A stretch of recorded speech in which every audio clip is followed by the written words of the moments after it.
Hey everyone, and welcome back to another mini podcast. We're calling this podcast series Photography Made Easy, and our goal is for you to learn in 10 minutes or less. And Joe Marshall will be here with me on these podcasts. Joe, how's it going? And say something. Hey, is this for real? Was that a test again? Uh-oh, I blew it. No, we're actually going to do this one for real, Joe. Actually, to let everybody know real quick, we don't want to eat into the lesson, but we had a little bit of complications getting this thing started. We're actually doing these through Skype, and Skype starting to give us a little feedback. But with that being said, we want to keep this under 10 minutes, Joe, so let's get rocking here. The first question, or the second question, actually, that came in this week that I wanted to actually talk about was a question from Voorhees. I believe that's how you say your name. I'm sorry, I apologize, but I did respond back to him, and I'm just going to read the question, and we're going to answer it as quick as possible, but we also want to make sure that you get all the information here. So he just basically says, Scott, a year ago, I purchased your digital studio in a box, digital creations, and he's been watching the videos now. He kind of didn't have time back then, and I totally understand, but I'm glad you're back into it. And what he basically said was, I have a few questions now. The big question is, how do I show the pictures after I've taken them? Do I show the pictures with the white background and then sell them with the background, or do I put them all into a background and then show them? That's a lot of work. And what would be a good time frame between taking photos and showing them? So there's a lot of little questions there, Joe, that I really wanted to discuss. And the first one I want to say, and I know that you're going to agree with this, and I want to get your take on it, is shooting on a white background. Now, we do this for a couple reasons. Number one, I like doing it because it makes a nice, easy extraction, and also we can sell that print. Now, Joe, what do you think about that? All right, white is good. I might even go as far as to say a neutral background, which means nothing, no pattern, nothing busy. So if it was a gray, you could probably still make a nice cutout, and that might make a nice sellable picture. The idea is that if they don't buy the picture as a cutout, you're able to sell them something as a 5x7 print or large or whatever you want to do, and it's at least pleasing as a background. It matches. That's why I said so neutral if you have their clothing, or it's blue if they're wearing blue clothes, something like that. But you can still be able, with the tonality of the shot, be able to make a clean cutout for your digital prop. Yeah, and I think that leads us to the next question.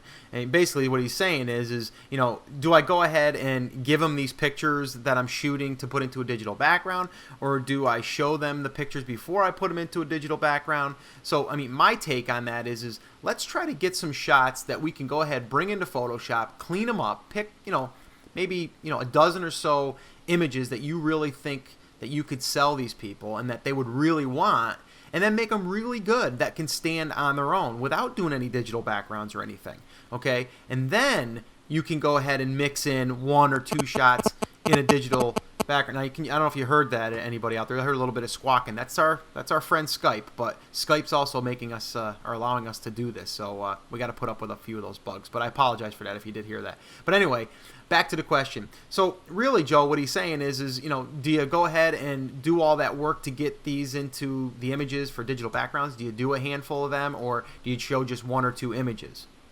All right. Well, if you're a really good photographer, you do edits, and you're going to be editing a lot of these pictures.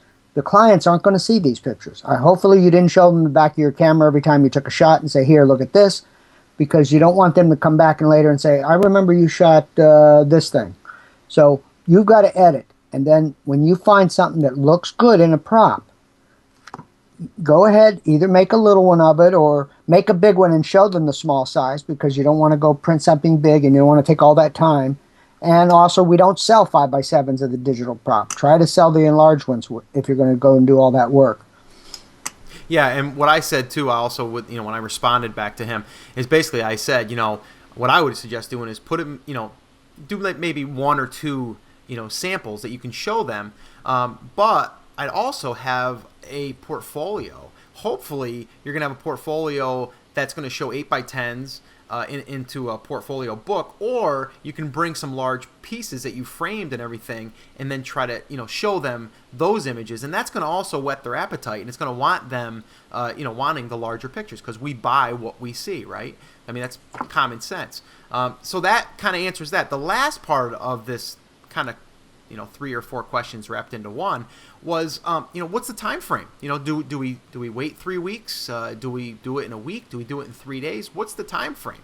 And personally, I don't really have an exact time frame. I like to get the client back as soon as possible, because let's face it, they're excited. They want to see those images. So I want to get them while they're excited, and they're going to be more apt to buy because they're in that excitement, in that mood where they want to buy them. I mean, what's your thoughts on that, Joe? Yeah, no, you got it right. The excitement is what you want. You want to build. I start the excitement from the minute I do the shoot. They hear me excited in my voice. I go, oh, look at this shot. And then you bring them over here and you make them look. The parents are looking at what the kid is doing, if it happens to be a child portrait. And you're just building that excitement. You're also building the sale at the time you're shooting it. You say, wow, this one is going to be great as a large picture over the couch. You've got to be doing that at the time you're shooting, so you're preparing them. You want that excitement, and you want to be pushing the sales. You don't want sales afterward. You need to instill in them that these pictures are being made to be sold. Now, you've got the 10 bundle pack that Scott sold, and there's hundreds more in the Creations Club. You do not take these pictures and say, what kind of props should I put them in? You should be selling a theme.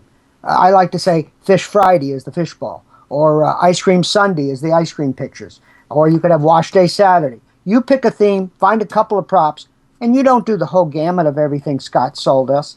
You gear the theme to that certain month. Maybe October is fall color, something.